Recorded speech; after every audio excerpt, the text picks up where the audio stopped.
No better time than now to wear the new t-shirt from the Bushplane Museum in Sault Ste. We had to revisit the museum. We were there in 2016. Our second destination was the Sault Ste. Canal National Historic Site, and finally we also visited the Minnehaha Fall and the Crystal Fall. Welcome to our escapades.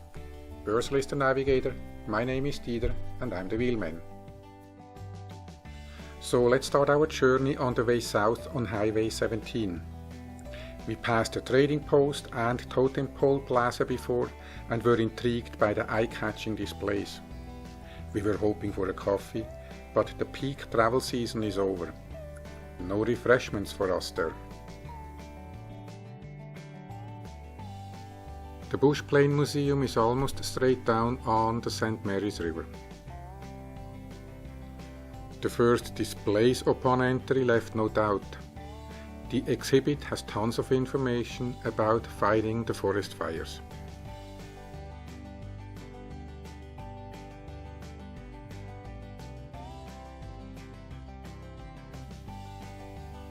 To get an idea of the size, we climbed up the fire tower in the back corner.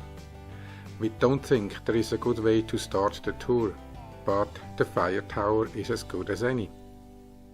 The day we visited was Bushplane Days, a yearly fundraising event, and it was busy. Live music and kids' laughter echoed in the big hangar. We do not cover all of the displays. Because of that, you have to visit the museum yourself.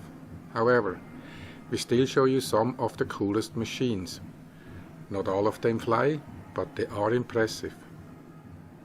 Just below the fire tower is the theater, where we learned more about forest fires and the enormous effort it takes to control them. And sometimes only nature can extinguish these infernos.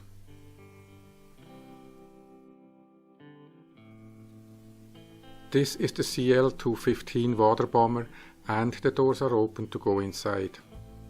They scoop up 6 tons of water in 12 seconds. Reading up on the newer Canadair CL-415, 64 were in service in 2016. A newer version, the DHC-515 Firefighter, is now being produced in Calgary by de Havilland, Canada. What an amazing aircraft.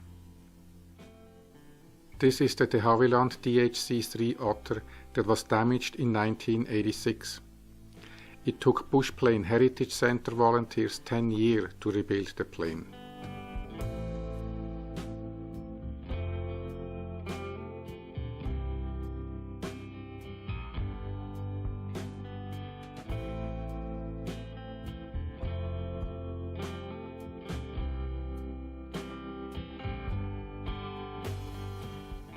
This is the DHC-2 Mark III Turbo Beaver. It is based on the de Havilland DHC-2 Beaver, but with more power.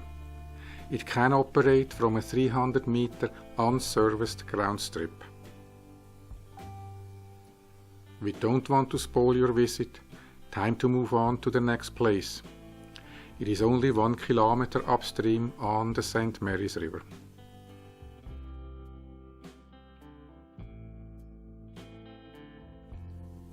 The Sault Ste. International Bridge spans the St. Mary's River between the United States and Canada. The bridge is upstream of the Sault Ste. Canal National Historic Site.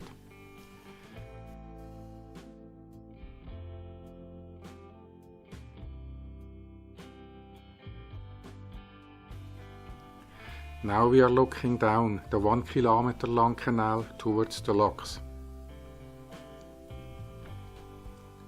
Strong winds made it impossible to capture any sound. I am standing at the end of the pier. To the left is the canal to the lock.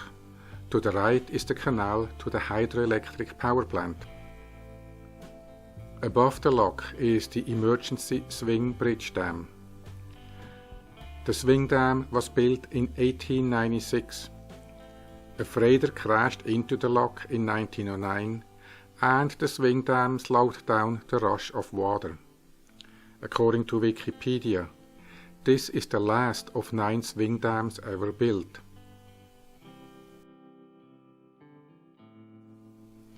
Looking upstreams from here, this is the swing bridge for the railway.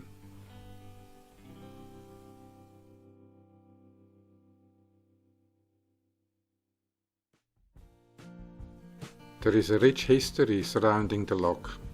It was built in 1895 and then rebuilt in 1998. This lock is mostly for recreational use. The commercial lock is on the US side of the St. Mary's River. Even though it was rebuilt from 1987 to 1998, the original lock door mechanism is still in use. The best way to learn about the locks is by taking one of the sightseeing tours. It is an interesting sensation when the ship sinks and only walls are visible. Everybody is secured in the lock. Close the doors and open the valves. It only takes a few minutes and the lower doors are opened again. This mechanism is over 100 years old.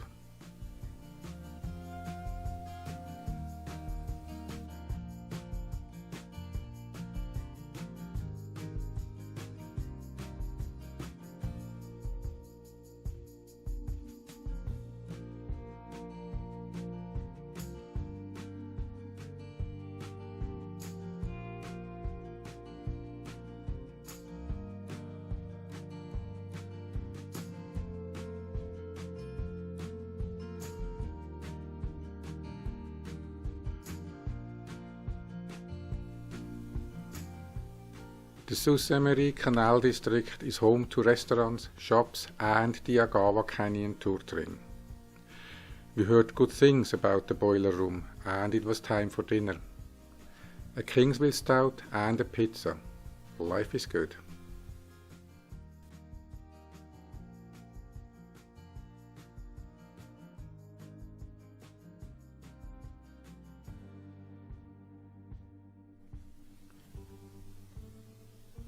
The lockmaster recommended a visit to Whitefish Island. It is a territory of the Bachawanaw First Nation. The island is small and it is accessible over the lock swing doors.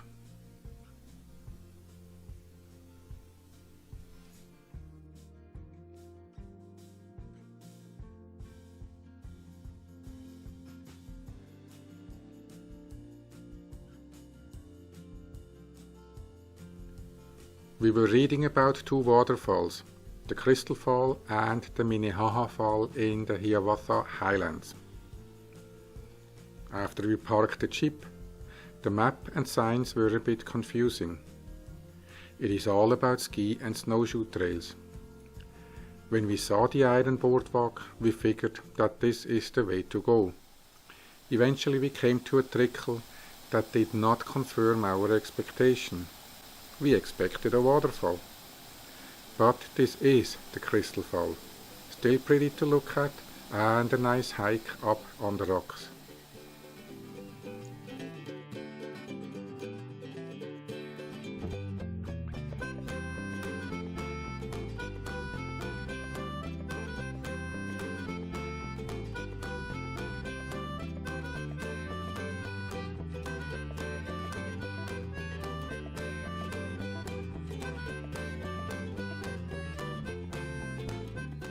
On top, we kept on going and walked on one of the ski trails. Now in summer, it is a bicycle trail.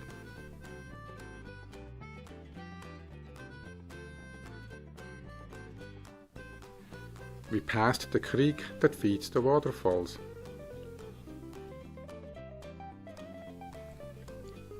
We looped back and found the Minnehaha Fall. This is the outflow of a small lake.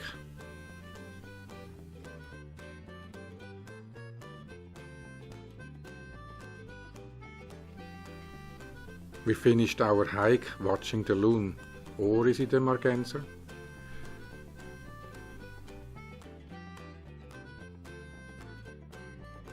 Don't forget to hit the subscribe button and explore Canada with us. Thank you for watching and we'll see you out there.